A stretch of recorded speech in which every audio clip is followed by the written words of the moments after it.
Have you ever wondered why you react the way you do in relationships? Why some people pull away when things get close while others become anxious and clingy? The answer lies in your attachment style. Formed in early childhood based on how your caregivers responded to your needs, your attachment style shapes every relationship you have as an adult.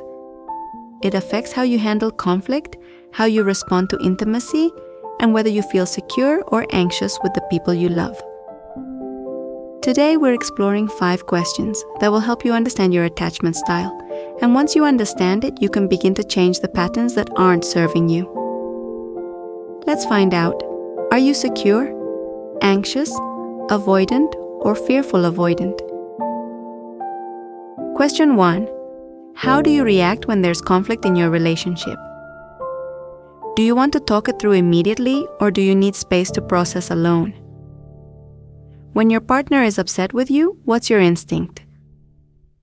If you tend to pursue the conversation, to want to resolve things right away, to feel anxious when there's unresolved tension, you might have an anxious attachment style. People with anxious attachment fear abandonment, so conflict feels threatening. They need reassurance that the relationship is still okay. They might apologize excessively, try to fix things immediately, or struggle to give their partner space to cool down. The unresolved conflict feels unbearable because it triggers their deepest fear: being left. On the other hand, if your instinct during conflict is to withdraw, to shut down, to need time alone, you might have an avoidant attachment style. Avoidant people learned early that expressing needs leads to disappointment or overwhelm. So when conflict arises, they protect themselves by creating distance. They might say, "I need space," or "I don't want to talk about this right now." It's not that they don't care, it's that emotional intensity feels overwhelming and unsafe. And then there are secure people. They can stay present during conflict without becoming overwhelmed or defensive. They can express their needs, listen to their partner, and work toward resolution without either clinging or fleeing. They trust that conflict doesn't mean the end of the relationship. Question 2. What do you feel when your partner says they need space? Be honest. Is your first reaction understanding and supportive, or does panic set in? If hearing "I need space" makes you immediately anxious, if you start wondering what you did wrong, if you feel like they're pulling away and might not come back, that's anxious attachment. For anxiously attached people, distance feels like rejection. Even healthy, normal space feels threatening. They might text repeatedly, seek reassurance, or struggle to give their partner the breathing room they need. The fear of abandonment is so strong that space feels like the beginning of the end. They need constant connection to feel secure. If your reaction to your partner needing space is relief, if you think finally some breathing room, you might be avoidant. Avoidant people value independence highly. Sometimes too highly. They need a lot of space to feel comfortable. And when their partner asks for it, it doesn't feel threatening. It feels natural. The challenge for avoidant people is that they might need too much space. They might use independence as a way to avoid intimacy, to keep people at a safe distance where they can't be hurt or disappointed. Secure people, meanwhile, can give their partner space without taking it personally. They trust that needing space doesn't mean needing to leave. They understand that healthy relationships include both togetherness and individuality. Question 3. How easily do you trust new people? When you meet someone new, someone you're interested in, do you open up quickly or keep them at arm's length? If you tend to trust easily, to share personal things early, to get attached quickly, you're likely anxious. Anxiously attached people want closeness so much that they sometimes move too fast. They idolize new partners, overlook red flags, and invest emotionally before the relationship has really been tested. This isn't naivety. It's a deep hunger for connection and a fear that if they don't attach quickly, the person will leave. So they give their trust freely, sometimes to people who haven't earned it yet.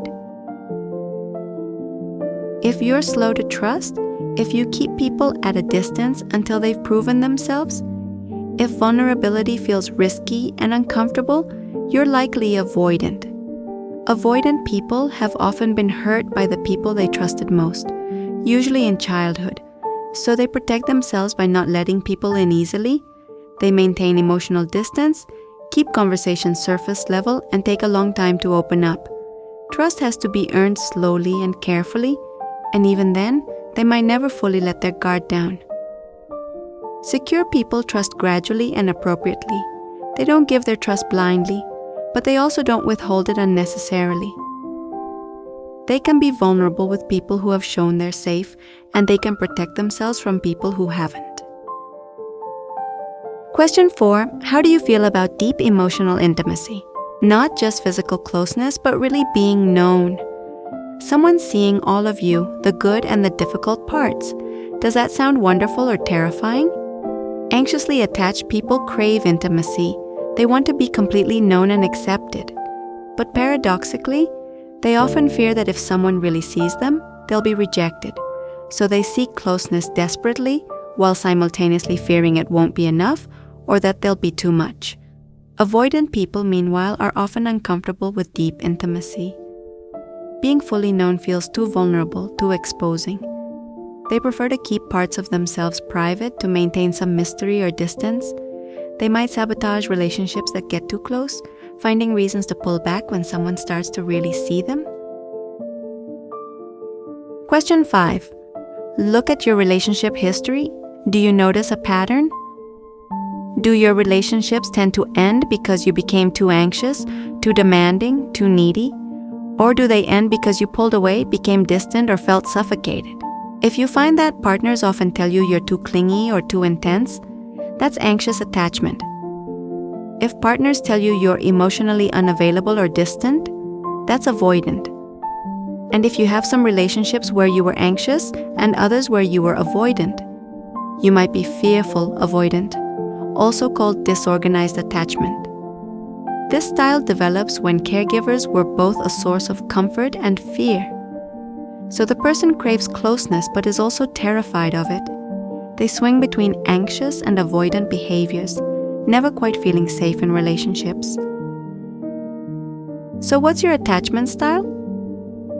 If you're anxious, you likely recognize yourself in the fear of abandonment, the need for reassurance, the discomfort with space. If you're avoidant, you saw yourself in the need for independence, the discomfort with intimacy, the tendency to withdraw. And if you're secure, you probably notice that you can handle both closeness and distance without extreme anxiety.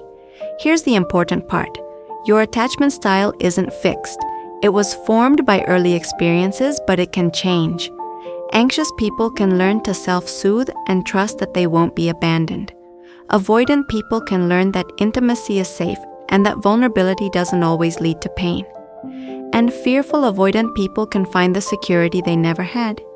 It takes work, often with therapy, but it's absolutely possible. Understanding your attachment style is one of the most powerful things you can do for your relationships. It explains why you react the way you do, why certain situations trigger you, and what you need to feel secure.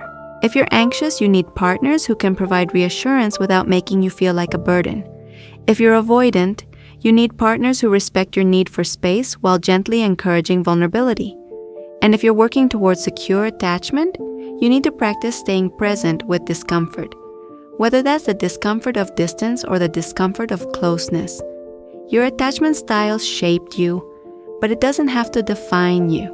With awareness and effort, you can create the secure, healthy relationships you deserve.